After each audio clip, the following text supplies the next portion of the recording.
Olá, alunos do Colégio Status, aula de língua portuguesa, sexto ano, com o professor Aldemir. Hoje nós iremos trabalhar ainda a apostila 1, capítulo 14 da apostila 1, páginas 123 e 124. Variação linguística.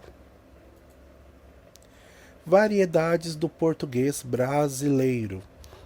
Os modos diferentes de falar o português brasileiro resultam no que os estudiosos da língua denominam variação linguística. Essa variação se manifesta em diversos níveis, Há diferenças no modo de falar dos jovens e dos idosos, de moradores de várias regiões, estados ou cidades, pessoas com grau de escolaridade diferentes, profissionais de áreas distintas e etc. Então, nós temos várias formas de falar a língua portuguesa, né, dentro do Brasil, porque você tem variações, né, de escolaridade, de pessoa para pessoa, de grau de escolaridade, de idade, né, ou às vezes em relação a profissionais de determinada área. Então cada um fala de uma forma, né? Por isso que dizem que no Brasil há uma grande variação linguística. Por isso que coloca aqui português brasileiro, porque nós temos uma variação enorme em relação ao uso do português, ao uso da língua materna. Pense, por exemplo, nas pessoas de sua família, em que cada uma tem o seu jeito de falar.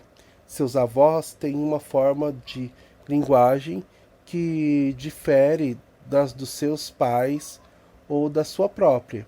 E em sua turma do sexto ano, nenhum aluno fala igual ao outro. A fala do professor também é diferente das dos alunos. Então aqui você tem uma diferenciação, essa variação, né, da fala em relação a cada pessoa.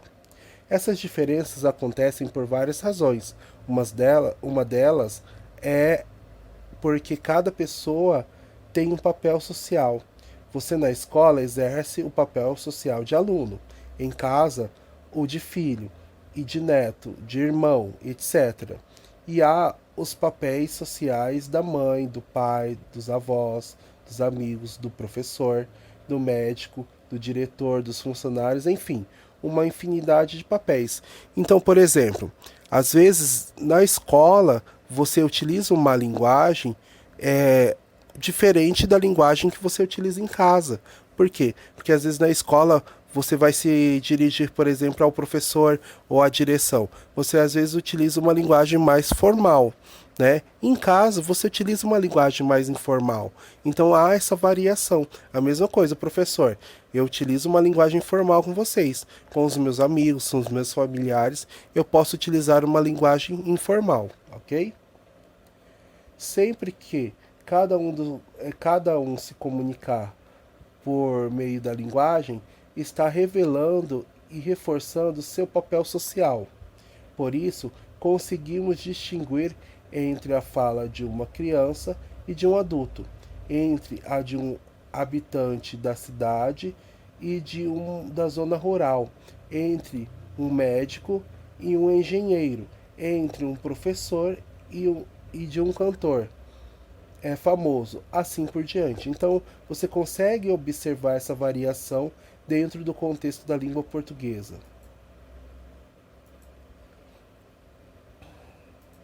Vamos aos tipos, né?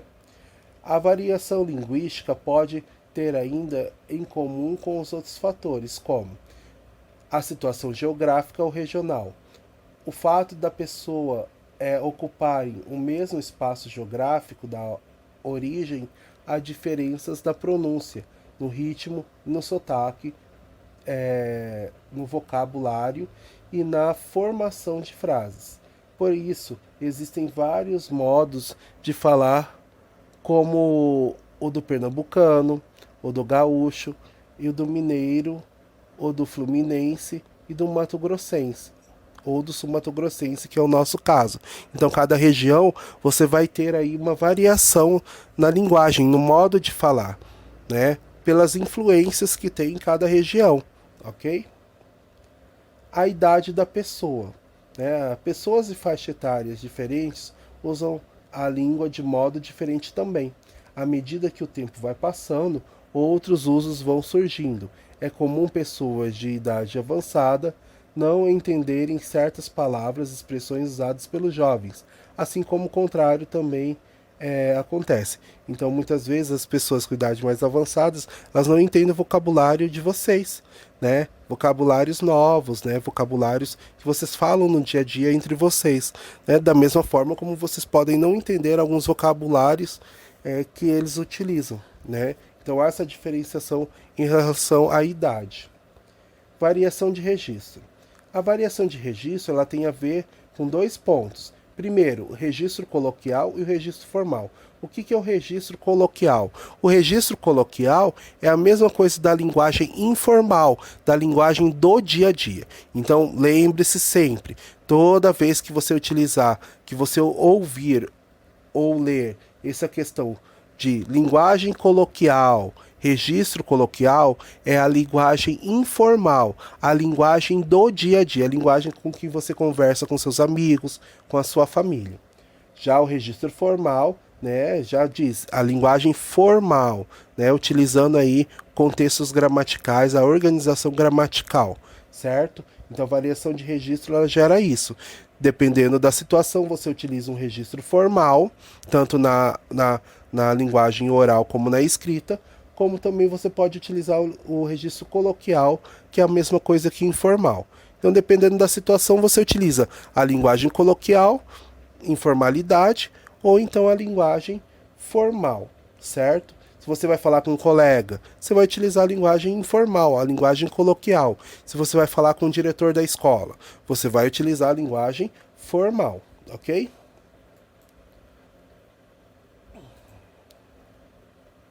Página 125. Para se comunicar de maneira adequada, cada um deve escolher o registro mais apropriado a ser empregado em cada situação de acordo com a finalidade. Assim, ao resolver as questões de uma prova, você não deve escrever como se estivesse dirigindo a um amigo pela rede social. Da mesma maneira, se usar uma linguagem muito pomposa durante uma conversa em família, você certamente causará estranheza e poderá ouvir críticas. Então aqui é o contexto, né? Você tem que adequar a sua linguagem de acordo com o que você necessita. É o que falou, numa prova você vai escrever utilizando a linguagem formal, certo? Já numa conversa, num bate-papo com amigo, pelo WhatsApp, pela internet, você pode utilizar ali a linguagem informal, a linguagem coloquial, tranquilamente. Então tem que saber dividir onde utilizar uma e onde utilizar a outra. Norma padrão. Norma padrão. Conjunto de regras de como a língua deve ser utilizada em situação de maior formalidade. Então, norma padrão tem a ver com formalidade, com linguagem formal. Gravem isso também. Toda vez que colocar, utilize a norma padrão. É utilizar a linguagem formal, ok? A variedade da língua considerada a mais apropriada para o ensino e o uso em situações formais é chamada de norma padrão. Essa variante característica da linguagem utilizada nos livros didáticos, em manuais de gramática, nas revistas, nos jornais mais lidos, no noticiário televisivo, na literatura ficcional, nos discursos oficiais, nas explanações científicas, nas leis, etc. No texto e na pendência que você analisou nas aulas de leitura do módulo 10, né, Nina Horta utilizou as normas padrão. Então, norma padrão tem a ver com linguagem formal, ok?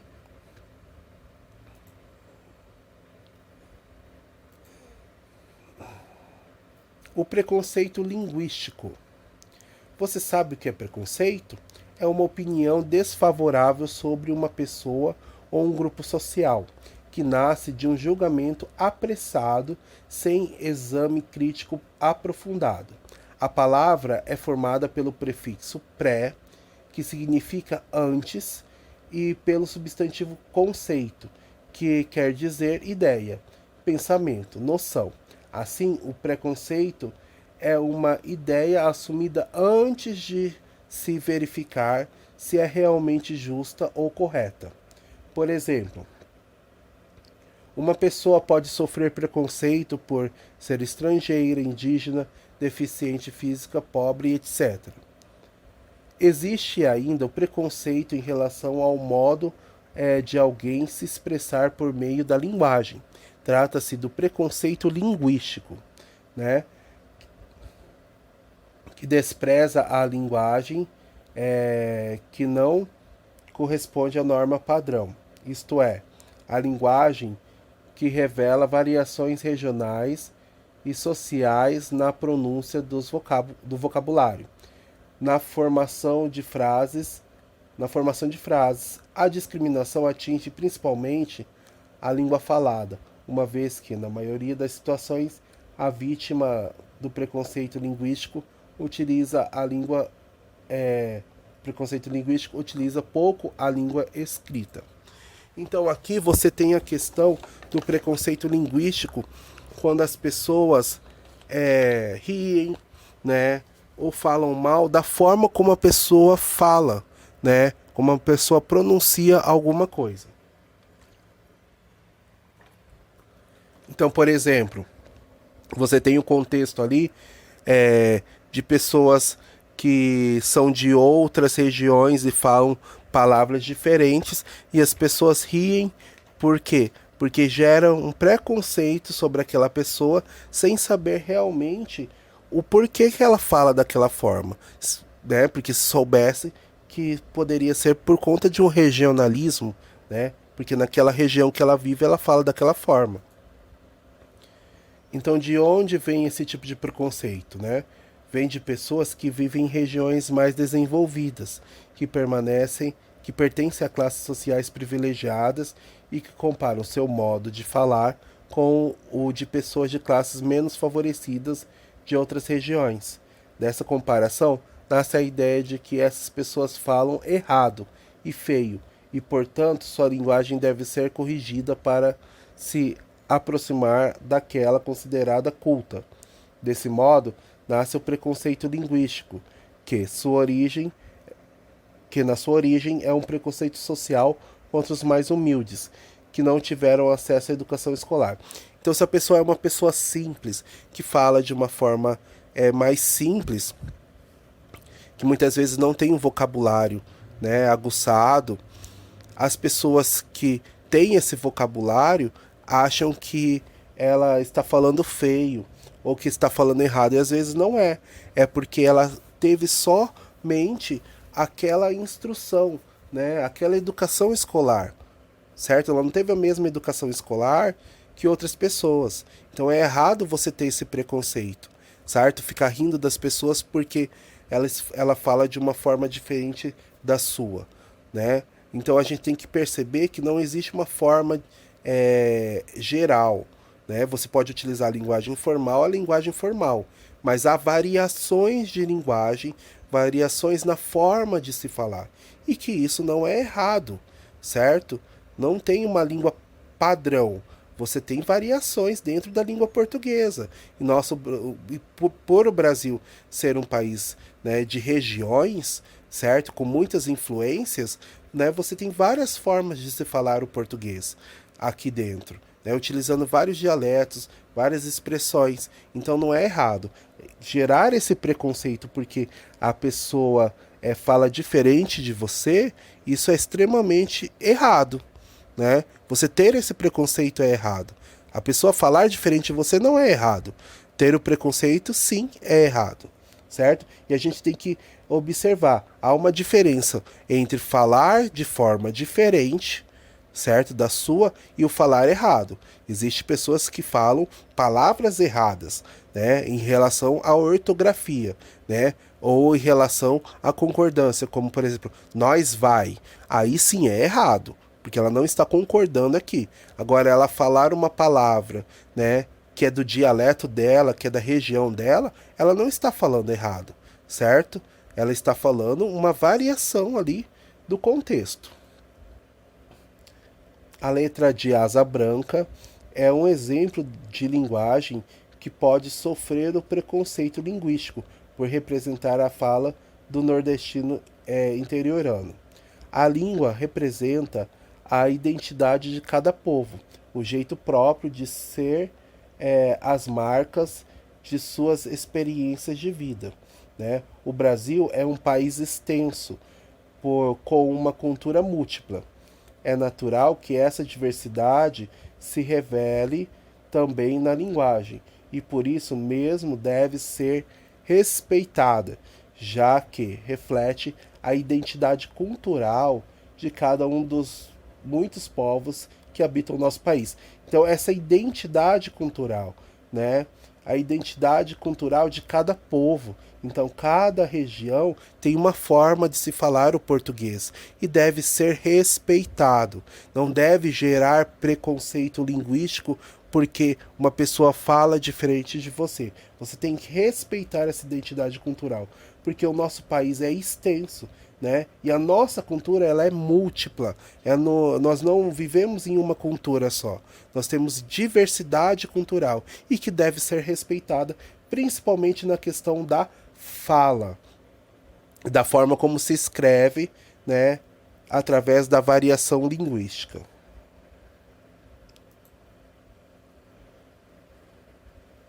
Ok?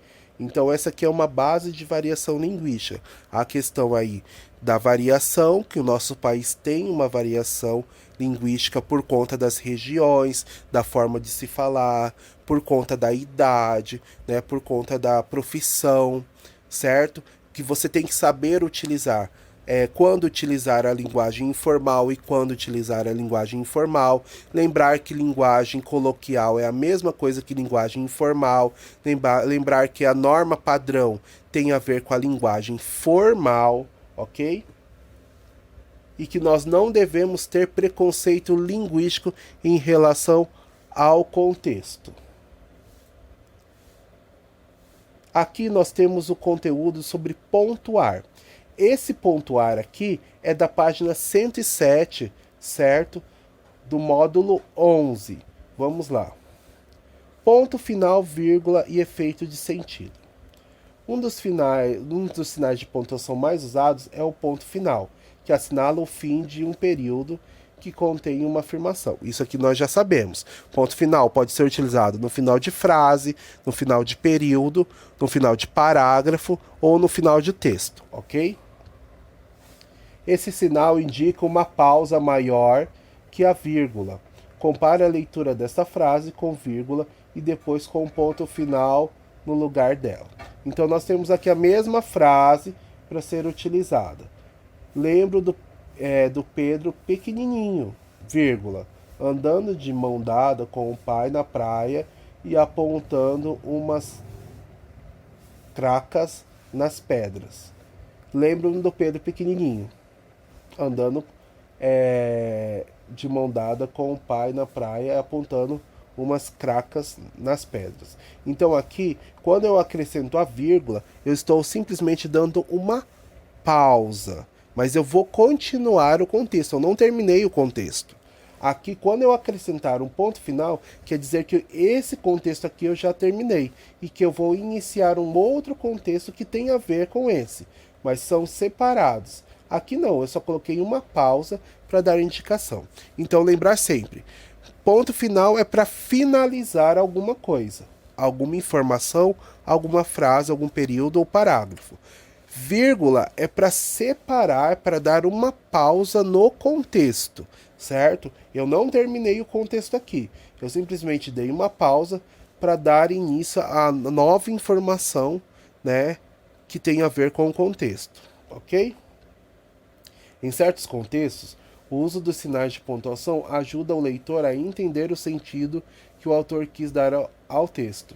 Nesse caso, o sinal pode mudar de lugar, alterando o modo de ler e de entender o trecho. Então, tanto o ponto final como principalmente a vírgula, eu posso estar mudando de lugar, né? E às vezes, quando eu mudo de lugar, eu mudo o contexto da utilização da pontuação. Página 128, tá? Esse 128 é do capítulo 14, ok? Do módulo 14. A vírgula e o vocativo. Então, primeira coisa, a palavra vocativo tem origem no verbo latino vocare, né? De vox, que é voz, que significa invocar, chamar. Então, vocativo, ele é um chamamento. É quando você chama alguém para fazer alguma coisa ou para dar uma informação. Mas como acontece isso? Vamos ver. A vírgula separa o vocativo. Então, a vírgula, ela separa o vocativo. Você vai colocar o vocativo, depois do vocativo você tem que acrescentar uma vírgula, ok? Que é o termo usado para alguém, que é o termo usado por alguém para se dirigir a um interlocutor. Há vários exemplos no texto. Mãe de menina, visto na tarefa de casa do módulo 10. Entre eles, estes dois. Mãe, quero ir no banheiro. Ó, mãe, eu estou chamando. Então é um vocativo. Depois do vocativo eu tenho que acrescentar a vírgula. Então se eu estou chamando alguém, eu tenho que acrescentar a vírgula depois do nome dessa pessoa, da expressão que se refere a essa pessoa. Então, mãe, quero ir no banheiro. Mãe, quero ir na praia porque machuquei meu dedo. Então aqui, ó, mãe, vírgula, porque esses dois aqui são vocativos, são chamamentos. O vocativo pode estar no início, no meio ou no final da frase, mas sempre será isolado por vírgula. Sempre vai ter vírgula, tá? Então, se está no início, eu tenho somente uma vírgula aqui separando do resto da frase. Aqui. Se está no meio, eu vou colocar vírgula antes e vírgula depois. Quero ir na praia, mãe, porque machuquei meu dedo. Então, aqui. Quero ir na praia, vírgula, mãe, vírgula. Então, o vocativo está no meio da frase, tem que colocar vírgula antes e depois, tá? Quando estiver no final da frase, quero ir na praia porque machuquei meu dedo, vírgula, mãe, ponto. Ah, mas por que eu não coloquei vírgula aqui? Porque eu estou terminando, né, a frase. Se eu termino a frase, eu tenho que colocar ponto final. Então, eu tenho vírgula antes do vocativo e depois ponto final, tá? Então, marcar sempre. Vocativo é um chamamento, certo? Depois do vocativo tem que ter vírgula. E ele pode estar nas três posições. No início da frase, faço o chamamento, mãe, vírgula, certo? No meio da frase, colocar vírgula antes e depois o vocativo. E no final da frase, colocar a vírgula, o vocativo e o ponto final, ok? E lembrar sempre que vocativo tem a ver com chamar alguém dentro do contexto, ok? Então, depois dessa aula sobre variação linguística e pontuar, certo? Se precisar, volte e assista novamente a aula, leia a apostila, todo esse conteúdo é conteúdo da apostila, ok? Vocês vão fazer as atividades. Fazer atividades da apostila 1, módulo 11, páginas 108 e 109, certo? Que vocês já começaram a fazer essa atividade, falta essas páginas, então 108 e 109 do módulo 11 tem que fazer. E módulo 14, páginas 125 a página 130, tá? Então 125, 126 até a 130 tem que fazer essas atividades, certo? O gabarito dessas atividades será postado no plural na sexta-feira. Qualquer dúvida é só entrar no plantão na segunda-feira que nós conversamos lá, ok? Um grande abraço e até a próxima aula de língua portuguesa.